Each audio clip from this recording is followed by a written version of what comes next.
This is the remainder of that same poem.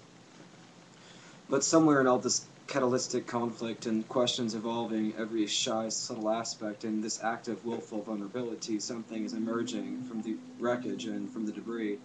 A new entity, oddly parental yet undeniably existential, a hybrid fusion of God and you, an undefined, imperfect statement of valuable youth, or maybe it's truth, how about ineffable, and that's only because from where it originated there was and is no proof. And this bold confrontation of all you have been raised to put faith in, being blind to begin with, the, the continuation isn't something that requires much dedication, yet within our accepting of our need to have an explanation for all the conflict that we see, we would very seldom entertain the legitimacy of the raging war to be already inside of thee. This dangerous allowance, although more prevalent than we'd like to admit, is desirably denied, yet a necessary experiment. This doubted process of setting up and breaking down a natural process where gods are conquered and worlds are found in a mixed menagerie of constantly being bombarded with what you will always believe to be reality, crumbled saints, peeling paint, cracked ideals, and a plastic restraint.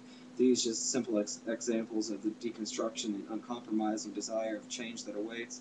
I still believe this evolution is everyone's fate, and the self-inflicted earthquake, the foundation of your man-made temple, the worship of things that encourage detachments to the fake, at what cost, at what's at stake.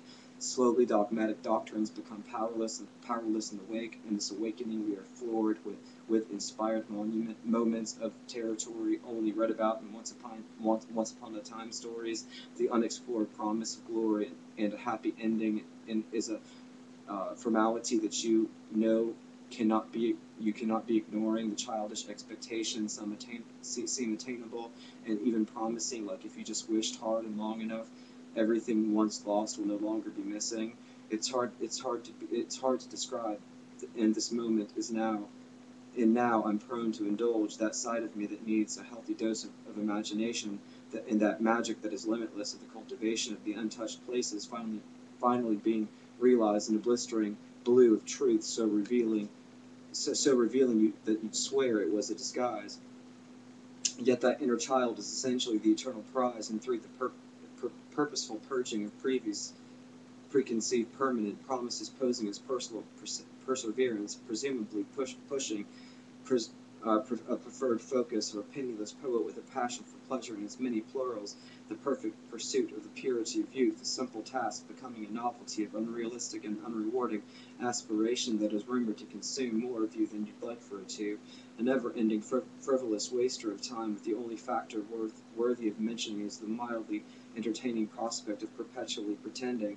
Sadly, you become convinced by the powers that be that surrendering to the general consensus is the path to pay the most attention to, because in the sending of your postmarked ideologies, it's the one you receive the least amount of opinionated, pompous suggestions, in most cases insistent, professing, and persistent proven methods, a proverbial self-help guide to pathological post-possessions, imposing an uncomfortable pride in your own obsessions, obsessively convincing yourself that it's healthy, confusing confessions. It's so irresistible to resist the direction that has been chosen for you, filling shoes and making them proud, even though they haven't got a clue what they expect you to sacrifice. Don't ask questions. That's unheard of. All the support from the pleasantly placated peers is supposed to suffice. But if you hear those voices just behind those ears pointing southward and insisting upon trusting what's buried so deep only an archaeologist of flesh and bone could reach, the desired fossil that was once the voice of a certain imperial purpose,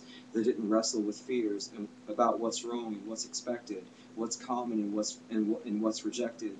So now you are on the path of a childlike perspective, light-hearted love, and looking at things without plotted, planned, pragmatic preconceptions of what it is you're experiencing, shedding all the judgments that persistently dedicate your overall acceptance of any given thing. I'm really starting to even bore myself. I think it's now time for me to change the subject.